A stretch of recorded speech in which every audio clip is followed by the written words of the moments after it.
Hello to our IAMPRO community. I am Charlie Brooks, and I am very excited today because I am bringing to you Mr. Suba.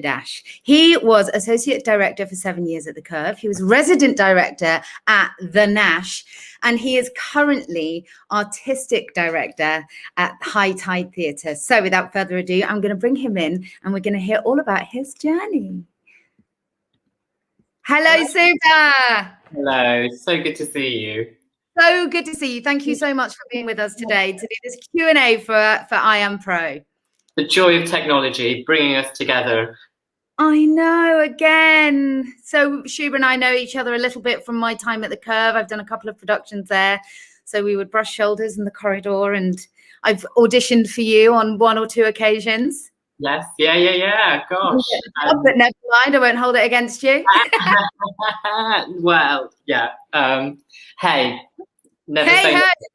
Listen, we all have to deal with rejection in life. It's a really important part of, being an actor. And we do explore that on the platform. But now I want to talk about you. I would like you to tell us what you do, what your job as artistic director entails for those budding creatives, directors out there. Can you take us through your day-to-day, please, and what an artistic director does? I suppose in a nutshell, it's getting up very early and going to bed very late and crying at spreadsheets somewhere along the way. It is, so HighTide is one of the UK's leading new writing companies. We exist to develop that really exciting, incredible writing talent that we're known for. So people like Jack Thorne, Ella Hickson, Vinay Patel, Nick Payne, people who are all just making much more money making television now, have kind of come through and been launched through HighTide's ranks over the years. And we really are connected to the east of England. We produce an annual festival there, and a huge part of our remit is what we're doing to develop talent in the east and develop audiences and engage communities.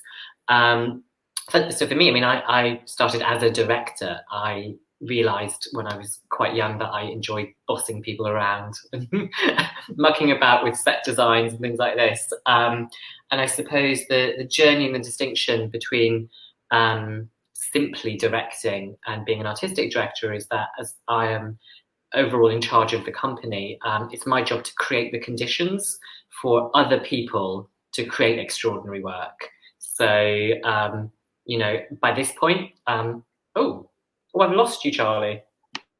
I'm still here. Can you see me? I can see you. It just went to another screen. I'm so sorry about that. Technical glitch. No, that's all right. Don't worry. Little blip. We'll carry on. This is how you know we're live. Yeah. By this point, a real fraction of my time is now in the rehearsal room. And I increasingly am really careful and particular about the projects I'll step into as a director, because there are many other calls on my time which are about how we're developing a really robust and healthy business model, how we're supporting a raft of artists coming through. So a lot of the conversations I'm having on a daily basis are creative. I'm sitting down with writers and helping them unpack and explore their work. I'm sitting down with our producers and kind of going, how might we have the best impact? What happens if we move this there? And then supporting other directors to come in and take on shows. So you've got that kind of overarching overview. And I suppose why that's also especially relevant in a new writing context is that when you're supporting the development of a new play, you as the director are actually not necessarily the most important artist in the room. Shh, don't tell anyone. Because you're there to serve, you're there to support the writing to be the most extraordinary thing it can be. So it's about getting under the skin of the writer and helping them unlock and further develop where their idea is going. I use a metaphor for this, which is a bit pretentious, but it's a bit like, so I'm talking about there's something called dramaturgy, which is the process by which you work with a writer to develop the text. And dramaturgy and directing are slightly different things. And the kind of metaphor I use is that it's a bit like planting a hedge, essentially. And dramaturgy is trying to make sure the hedge is as big and healthy and just full of life as it can be, by asking questions, by prompting and pushing and nurturing and coaxing and all of that stuff. And so, you know, it's about getting the soil right, getting the right water in there. Yeah. And then directing is the bit where you kind of snip the hedge and make it into a beautiful shape. Yeah. When you make that beautiful shape, if there's as much there as possible. And often for theatre directors, those two processes are kind of happening at the same time, because there can be real constraints on the development process. You know, funding isn't what it could be in this country, candidly, so you have to do a lot in a really short space of time. But I think it's really important for especially aspiring directors who, if they're working with new writers, to understand those are two slightly different elements of the process, and that when you begin a process with a writer, you're really just helping it become lots and lots of different things all at the same time. That can feel terrifying, but you can put it back in at a later stage. Do you miss being in the room as much as you were in your previous job? Oh, it's different, you know, because, you know, the satisfaction is different, because, you know, the work I do now, there are many thousands of people each year who are being affected by that. There are hundreds of artists that get to make and create. So you get a kind of vicarious satisfaction. It is, you know, I'm definitely at my most alive when I'm in a rehearsal room, and you've got that. Because the thing about being in a rehearsal process, you know, when you're navigating a company, like, it's all just constantly shifting and evolving. But when you make a show, there's a kind of in and out. You know, you go in, you build it up, and then you can look at it. Usually in my case, I look at my shows and I'm like, what have I done, for about 3 months, and then I recover, and then I'm like, oh, actually that was fine. My thought process. You know, but so there is definitely much more immediacy in making and being in the room, because you really see how you're having an impact, because you're having that impact with the amazing actors you're working with. You can see it concretely, whereas when you're running a company, it's a little bit more vague at times, and you have to sometimes stab in the dark and kind of go, I think this is going to really lead to something, and usually it does, but it's so those are the differences. But you know, one of the things I take really seriously, I mean, you know, I'm one of the very few non-white artistic directors of what's called a national portfolio company, which means we're one of about 500 cultural organisations in the UK that are core funded by the Arts Council. Like, they are culture for the country. I'm one of the non-white leaders in that cohort still. I'm certainly probably the only one that grew up in a council house in Seaton Delville outside Whitley Bay in the northeast. Can you talk about that for a little bit, your journey in from the council estate? Did you always want to be a little boy? Did you always want to be a little boy? Were you always a little boy that wanted to be a director? Did you start wanting to be an actor? How did you get to where you are today? Like, what was your journey? So, I mean, we grew up poor, candidly, and there's no shame in that. And people should, you know, we need to get to a point where people are more comfortable to talk about their realities. There's so much secrecy around that in the arts, especially, which is really unhelpful and unhealthy. Why do you think that is? It's partly quite a British thing. I mean, we're all brought up being told it's vulgar to talk about money. And I guess the only people who say that are really rich people. And, you know, if you want to be really specifically historical about it, this is mind-blowing, but think about this. So in Europe, in like the 1700s and the 1800s, there were a series of mass revolutions. Like, you know, the French aristocracy were all killed, the Russian aristocracy were all killed, all these aristocratic structures collapsed. And you see this really clearly in the UK. The upper echelons kind of went, we need to start being more discreet about ourselves, because if we're too flashy, the working classes might kill us. And that has prompted this whole thing. You see it. People really underplay often when they come from wealth. And the flip side of that is the pressure that exists on nobody to talk about that, you know. And it's also that we've seen things like, you know, the gender pay gap. The gender pay gap exists because so few companies, and it's changing now, but display what levels they're paying people. And when all of that's shrouded in secrecy, and when you don't know, well, is what I'm being offered the right pay, etc. Like, what's that person being paid? Or nobody's saying. That's how you can get away with exploiting people. So I think being really you know, being really clear about what's being paid, having the confidence to ask those questions. It's really scary, especially if you're starting out, to feel like you can ask about, well, what's the salary and kind of, and all that sort of stuff. But we need to get better at it, and organisations need to be better at saying it's okay to ask that, or just put it there first and foremost. Nobody has to ask. Anyway, that was tangents. Back to the journey. Yeah, growing up, and you know, but I grew up in a household where storytelling was really available to us. I mean, my dad was a great lover of books and literature, so me and my twin brother were reading all the time, acting out our little spy adventures and pretending we were James Bond or Doctor Who at one point, and all this sort of stuff running around the house. So that was always there as an element of things. But then I'll be really honest, I was really lucky. Me and my twin both got scholarships to a really good school near to us, where there were teachers who really fought for students to get to make shows as student drama. And part of the challenging times that we're living through now is seeing all of that funding getting cut out of schools, or the youth clubs being closed and all this, which is why IAMPRO is such a wonderful platform and a step to kind of reclaim some of that space for young people. So we salute you for that. And it's that, you know, but I had that opportunity from being at school. So I was mucking about, making shows at school and kind of realising I loved it. And then I didn't realise there was such a job as being a director. So even though I was at a good school, and I remember really vividly, I was 17 in my form room and chatting to a friend, and I was like, he was like, oh, you like all that directing stuff? And I was like, yeah, but like, you can't become a director. You like act for a bit and then somebody lets you direct. And I was thinking about people like, God knows why Kenneth Branagh, of all people, was in my mind when I was there, because, you know, he obviously directs as well. And I genuinely thought that's how you did it.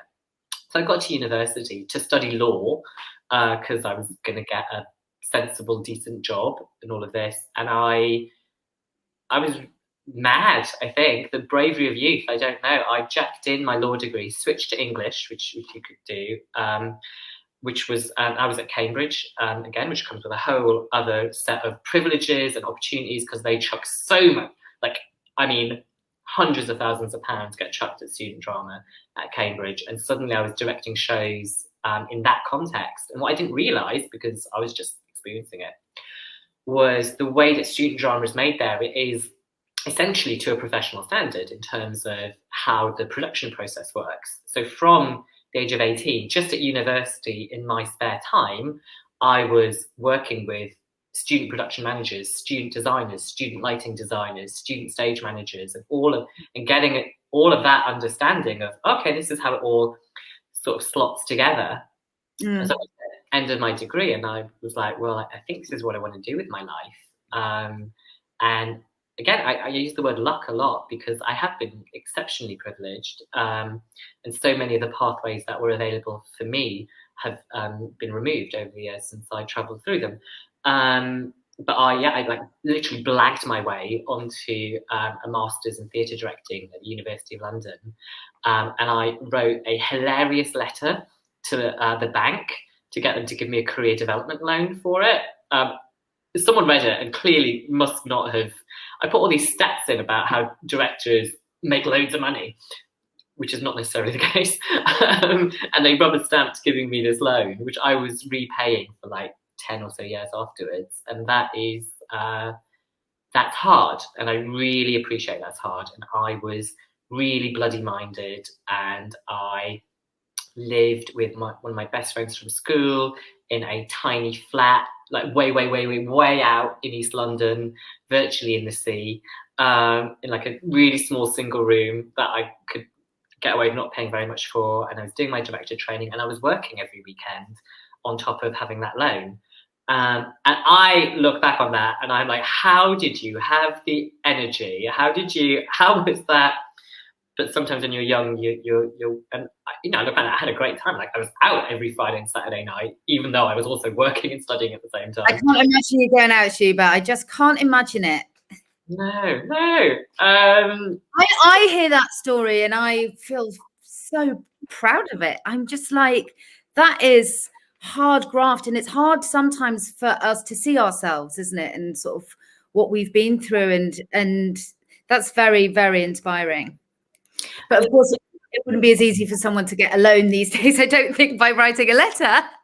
Exactly. Absolutely. And that's part of the challenge that we all face now, especially through this pandemic and the impact we know that's going to have on the arts. It's going to be harder. It was already hard. So again, that comes back to the responsibility of all of us who are in leadership roles, which is, you know, a big thing for me is diversity. And when I say that, I don't just mean in terms of people's skin color, cultural background. I also mean in terms of class and economic background, which is the most important thing, to be honest, but also in terms of ability and disability. And, you know, it's going to be harder for people from unusual, whatever that means, backgrounds to take those steps forwards in the circumstances we're now in. And that, therefore, is, and this is the thing that I always come back to, which is, if we don't have that diversity, the work that gets made is boring. Yes. Like, you know, go all the way back to Shakespeare, who I think we can all kind of accept is a genius, I guess. And because he was sort of from, not even like a properly working class background, he was sort of like slightly middle class, but he was slagged off by all of his contemporaries. They called him the upstart crow, which is the name of David Mitchell's comedy series about Shakespeare on BBC. And there were all these like letters and reviews and funny poems written about this upstart crow who wasn't one of the posh boys, because the majority of the writers were posh boys at court. And of course, what we see and what has since happened is that Shakespeare was the genius, because, you know, art is about how we look at the world, right? And it's about how we teach people to see the world differently or encounter different experiences. You see the world best from the margin.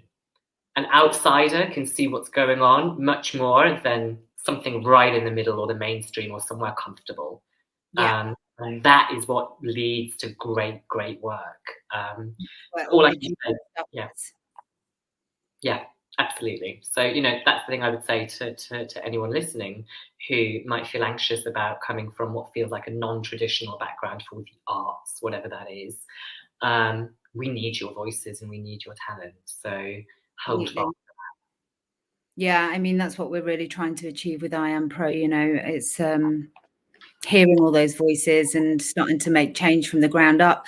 So many kids in schools don't know, not only, you know, that you didn't know you could be a director, but there are so many other wonderful career opportunities within the industry, backstage, behind the camera, you know, the roles that kids, young people are completely unaware of. And we're really trying to open up those opportunities for people and get them in and, you know, open doors, really. Yeah, and, you know, it's the thing that for, you know, especially for young people from more disadvantaged backgrounds, you know, of course you're going to have parents and carers there who are really worried that their, you know, that their child or their young person won't be able to make a living, and will kind of push them into, oh, do you not want to go and do a computer course or what have you? And because that visibility of there being so many paid and viable roles within the arts ecology, like virtually, you know, almost all of the producers that I know, and, you know, the producers are the people who are navigating those spreadsheets and making the logistics work. So many of them actually began as actors or started actor training, or because that was the thing that people can see. People kind of see what being an actor is. Yes. And some of those people now are some of the, you know, the most brilliant, best super producers in the world. When you decided to jack in law, how was that received with family and friends? Absolutely fine. Which is, again, unexpected. I mean, I guess I've done a relatively good job of kind of indicating to family and friends from a very young age that I could take care of myself. And I did, really. I mean, I've sort of paid my own way in the world since I was 16. So that made it more straightforward. And somehow it's worked. You know, I basically spent my entire career now in salaried employment with the word director in my job title. That comes, and that's a success story. That comes with compromises, It's so interesting because the question you asked earlier about being an artistic director versus a director. Mm-hmm. Some of that's been necessity, the jobs I've had, actually so much of that has been about logistics and producing. And I didn't necessarily realise when I went to go off to be associate director at Curve that I would spend so many hours looking at Excel spreadsheets. So you have to, pick that up, because the reality of taking that salary is that you don't get to just do the bits you like. That is true of anyone in any job, that's part of what the professional world is. Yeah. And so, that there've been definitely compromises around all of that, and I've accepted those because it's meant that I have, I've been able to book holidays, which is so rare in this business, where, especially So rare. Yeah, you kind of go, can I afford to plan a holiday then? Because I don't know what's going to happen then, or if a job's going to come in, or what have you. Right. And that was the trade-off in a way, much more certainty and stability, which I needed, in terms of just paying my rent. But that sometimes come with less freedoms as well. Yeah. So your first job from Cambridge into professional theatre, what was that? How did you get that? How did that come about? My first proper job was resident director at the National Theatre, which is, Oh, that was your first job. Stop it. What a way to start. No, so I would, if I'm allowed to, I would suggest to any aspiring directors out there to check out the directing course that I did. So I got to the end of my degree, and I was like, theatre is what I love. This is what I've been doing in my spare time.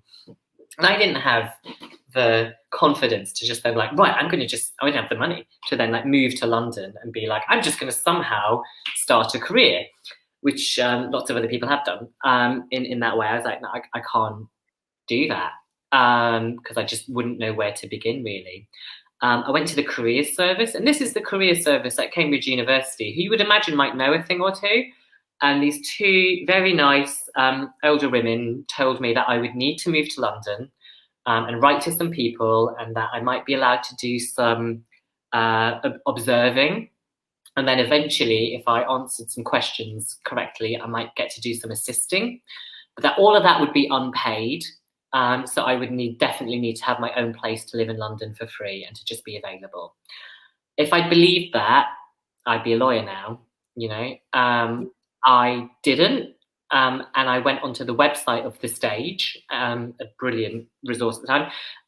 And they, still a brilliant resource, but at the time they had a forum on their website, which I'm not sure if they have anymore, which was just people could just write and ask questions, the power of the internet. And there's a specific section on training. And I just wrote on this website, I was like, I've been given this advice. I think I'm quite good at this. I really enjoy it. What are the other pathways?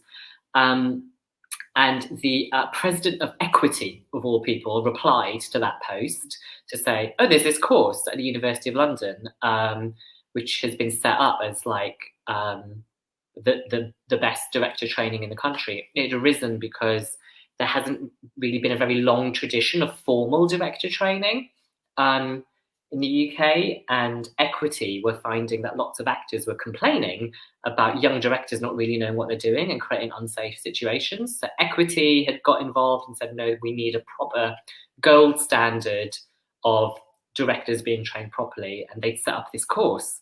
And this guy was saying, oh, you should check it out and apply, or what have you. So I did. I managed to blag my way onto it. But the amazing thing, it's a 2-year course. The amazing thing about it is because it was attached to the University of London, the fees were kind of capped at university level. So it was a much cheaper master's to do than what was available at the drama schools, because some of the drama schools had directing courses as well. The reason I also wanted to go on to the Birkbeck course was that you do your first year, which is all theoretical and lots of kind of certain kinds of practical work. We did a term at a drama school, really getting an understanding of how actors work. We did a term with a design studio. We worked with the National Theatre Studio to look at how directors should work with writers. So you get all of that overview in the first year. Then in the second year, you're sent to a theatre. So I was resident assistant director at Theatre Royal Stratford East in East London.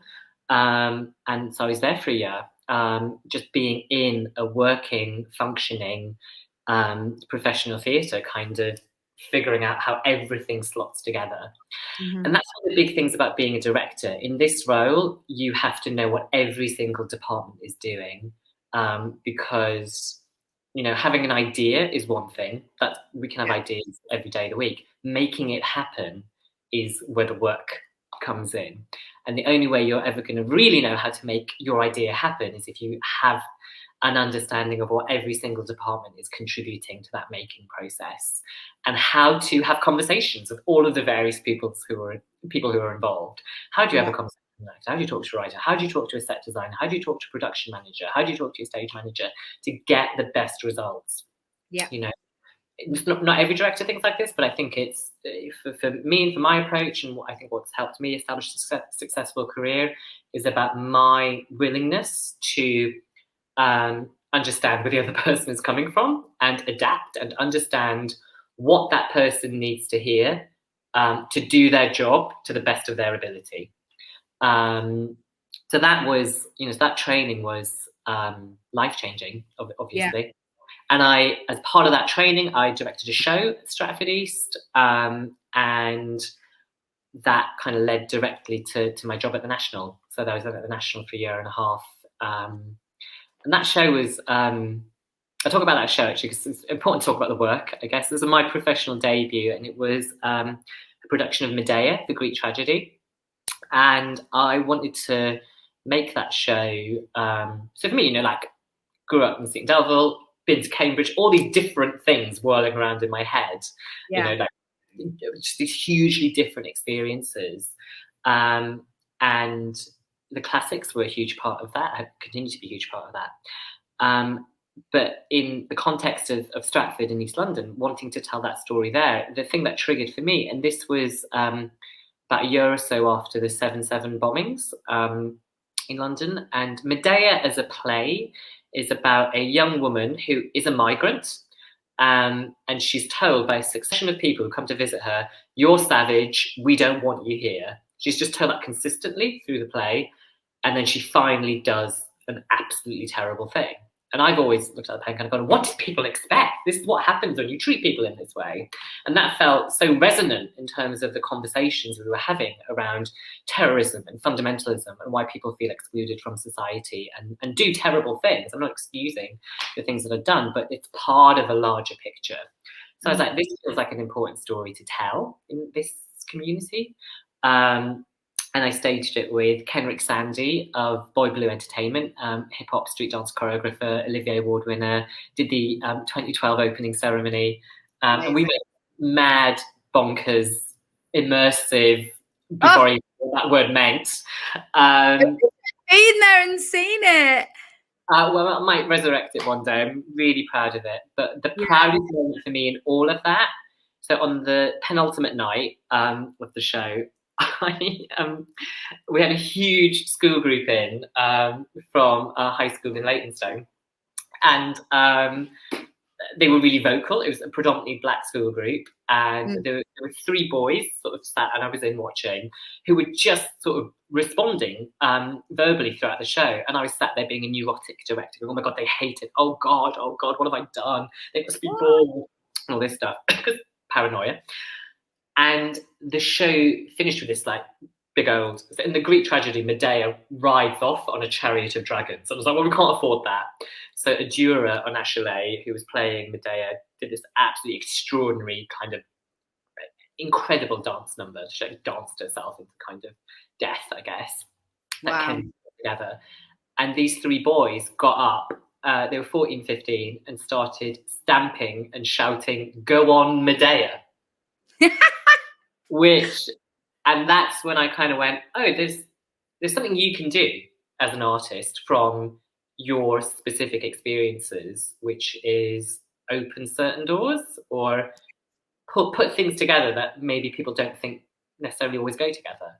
And what amazing things happen then. And that, you know, so for young directors especially, well, for all artists, there is this thing about authenticity, and which is why I've said a lot in this conversation, don't be apologetic about who you are, don't be apologetic about where you come from, don't believe that there is such a thing as this is what a theatre person is, because your art comes from all of the things that make you you. That journey today, and it can take years, it can take decades to come to terms with that and accept yourself and like yourself and all of that stuff. But leaning into that and kind of going, what is it that makes me want to tell stories? What is it that you know, that is specific and unique to the things that I'm interested in? Never believe anyone in this biz who tells you that you should be interested in different things. Because provided you know why you're interested in what you're interested in, and provided you can look at it and analyse it and think about it. I got my job at the National talking about Girls Aloud. I literally spent half that interview talking about a Girls Aloud concert that I'd just been to.